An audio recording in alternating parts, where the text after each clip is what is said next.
un des nôtres, et j'aimerais que vous réfléchissiez à ça, un des nôtres, qui est le président du pays le plus puissant du monde, en la personne de Obama.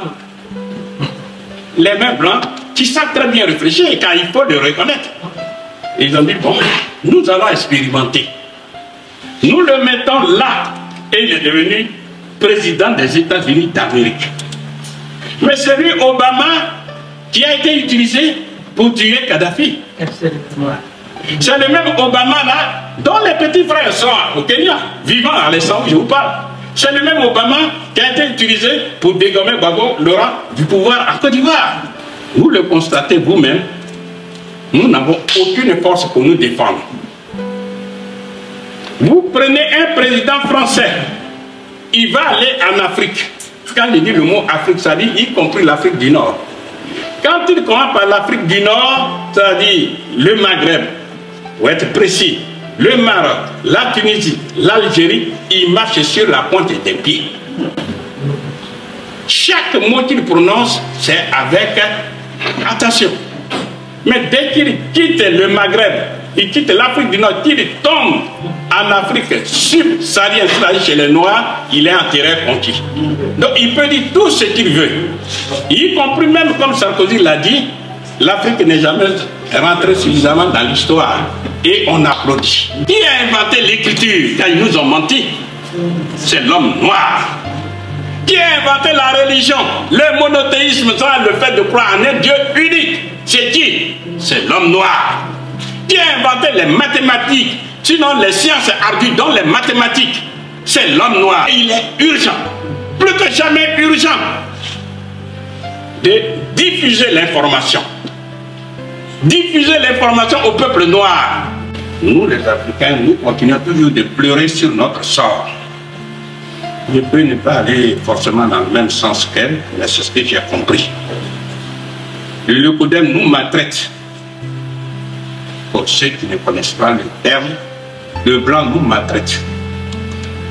Quand on dit le Leucodème, en termes scientifiques, c'est le nom du blanc qu'on dit le Leucodème pour ne pas paraître raciste.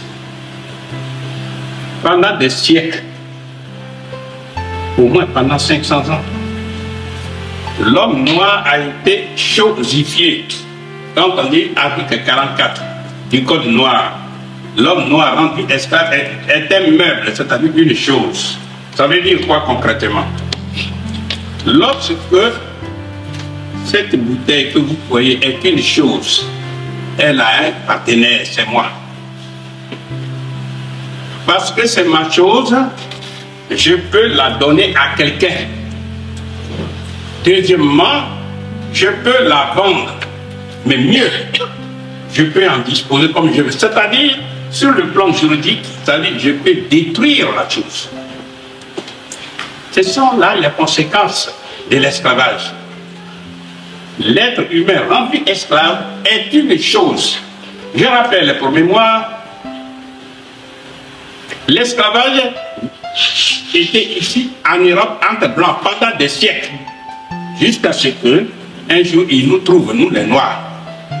Et ce n'est qu'à partir de là, ils se sont dit, bon, entre nous on fait la paix, mais on a trouvé d'autres peuples qui sont sans défense, c'est-à-dire les peuples noirs. Et comme vous le constatez vous-même, ce ne sont pas tous les blancs, je dis bien tous les blancs à grand nombre qui sont partis en Afrique. C'est une petite poignée de blancs, armés jusqu'aux dents, qui sont partis. Quand ils arrivent sur une côte, pour ne pas dire débat dans un pays, ils vont se faire des alliés objectifs. On dit, toi, voilà, tiens ça, et puis donne-moi tes autres frères et sœurs, précisément les frères. Et ce sont les Africains là qui, malheureusement, même si on ne veut pas le dire, parce que c'est ce que nous voyons aujourd'hui, qui vont aller coopérer négativement contre nous, en échange des bêtises, que ce soit des bonbons, des fusils, tout ce que vous voulez. Bien. C'est pourquoi ça a duré longtemps, 5 siècles au moins. En n'oubliant pas de rappeler qu'avant ça, il y avait aussi la traite des esclaves, des Noirs, même par les Arabes, qui a duré 14 siècles. Ça, souvent, c'est oublié. Donc, nous, les Noirs, là, nous avons été jusqu'à présent sans défense. C'est pourquoi n'importe qui vient s'asseoir sur nous. Voilà pourquoi n'importe qui se moque de nous. Donc, quand ils se sont rendus compte que le rendement, il n'est pas là sur le plan économique, le rendement d'un être qui travaille en semi-liberté est plus élevé que celui qui travaille sous la chicotte, ils ont compris qu'il faut faire des concessions. Concession face à quoi? À la révolte des esclaves noirs. Parce que ça, c'est une donnée aussi qu'il faut intégrer. Dans le temps comme dans l'espace, seul l'opprimé, seul l'esclave se libère toujours et toujours lui-même de son oppresseur. Prenons un exemple. Vous et moi, nous sommes assis chacun sur une chaise. Tant que la chaise ne nous pique pas le postérieur, nous sommes bien assis, n'est-ce pas? Mais si la chaise pousse des pointes et commence à nous piquer le postérieur, nous allons nous lever. C'est une loi de la nature. C'est pourquoi, quand ces blancs, ce sont ces esclavagistes, c'est leur nom, se sont rendus compte que les Noirs se révoltaient de gauche à droite, depuis Haïti, tout ça, ils ont dit, bon, au lieu de continuer coûte que coûte à faire de l'esclavage, nous allons faire semblant de les libérer. Nous allons les maintenir dans le continent le plus riche au monde, qui est l'Afrique. Mais nous allons avoir exactement le même résultat, puisque nous allons les laisser en semi-liberté. Ils vont faire semblant, enfin, ils auront l'impression qu'ils travaillent pour eux-mêmes. Mais, au final, c'est pour nous qu'ils travaillent. Vous et moi, nous sommes là, hein, nous sommes à Paris ici. Vous ne vous rendez peut-être pas compte. Et je peux te donner un exemple. Au sortir d'ici, là, vous allez vérifier. Vous quittez ici, vous allez acheter une tasse de café à moyenne, c'est 2 €. Mais ce que vous et moi, nous ne faisons pas, on se pose la question, dans la tasse de café, tu as mis combien de grammes de poudre de café? À la sortie de cet exposé, vous pouvez aller demander. Je vous donne le résultat. En moyenne, c'est 8 grammes, mais j'ai arrondi ça à 10 grammes. Ça veut dire que si le barman a vendu 1 kg de poudre de café, 1 kg, c'est 1000 grammes. 1000 grammes divisé par 10, il a vendu 100 tasses. Et comme la tasse, vous le savez, en moyenne, c'est 2 €. 100 multiplié par 2 égale 200 €. C'est ce que le consommateur final paye.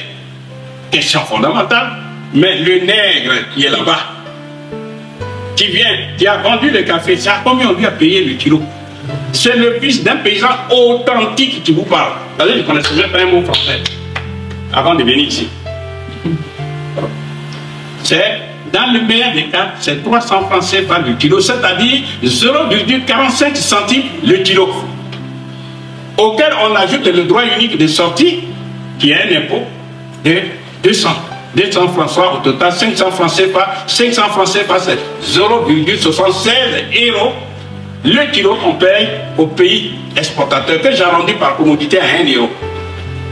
Donc, si on fait le salon international des cafés, on dit pour entrer, il faut payer 200 €. 200 €, le pays producteur, lui, il n'a qu'un €. Objectivement, est-ce qu'il peut entrer dans ce salon-là? Non, il est exclu. En économie, c'est ce qu'on appelle un système économique excluant. Excluant qui? Celui-là même qui a produit, il est exclu. Nous sommes dans la salle, mais lui, il est exclu.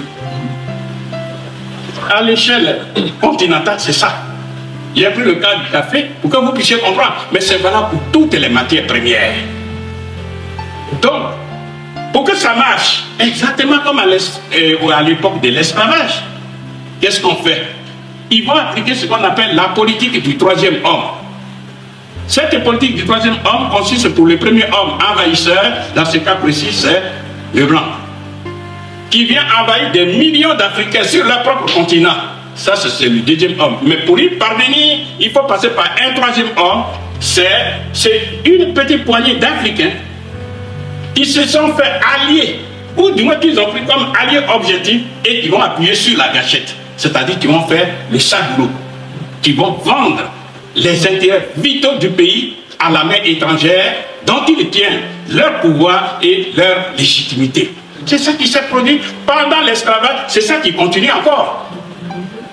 Parce que pendant des siècles, eh bien, puisque nous avons été chosifiés, Dans notre subconscient, on a vu chez le blanc, sans même nous rendre compte maintenant, l'homme supérieur. Et vous avez vu, mais vous n'avez pas peut-être fait attention. Un des nôtres, et j'aimerais que vous réfléchissiez à ça, un des nôtres, qui est le président du pays le plus puissant du monde, en la personne de Obama. Les mêmes blancs qui savent très bien réfléchir, car il faut le reconnaître. Ils ont dit, bon, nous allons expérimenter. Nous le mettons là, et il est devenu président des États-Unis d'Amérique. Mais c'est lui, Obama, qui a été utilisé pour tuer Kadhafi. C'est le même Obama là, dont les petits frères sont au Kenya, vivant à l'instant où je vous parle. C'est le même Obama qui a été utilisé pour dégommer Gbagbo, le roi du pouvoir en Côte d'Ivoire. Regardez ce que nous faisons nous-mêmes. À la seconde où je vous parle, au moment où il y a la guerre entre l'Ukraine et tous les pays occidentaux, il y a un des nôtres, un noir, il a pondu une loi aux États-Unis d'Amérique. Il a fait ce qu'on appelle en termes techniques un projet de loi qui a été approuvé par les parlementaires et qui est devenu une loi pour dire aux Africains, gare à celui qui, d'entre vous, va sympathiser avec Poutine. Parce que nous avons besoin de des matières premières de l'Afrique. Donc vous devez être dans notre giron. Qui a fait ça? C'est un noir. C'est-à-dire que le problème, il est profond. Le problème qui est le nôtre, il est profond. Je n'ai pas dit il faut nier l'existence de l'autre. Tu ne penses pas ce que j'ai dit. Mais ce que je suis en train de vous dire, nous faisons ce travail de résistance, mais il n'y a rien de plus pénible que dans un combat de libération nationale, tu luttes pour quelqu'un et c'est lui qui te tire dans le dos. C'est ça qui est le vrai problème. Donc, malgré ça, nous continuons la lutte.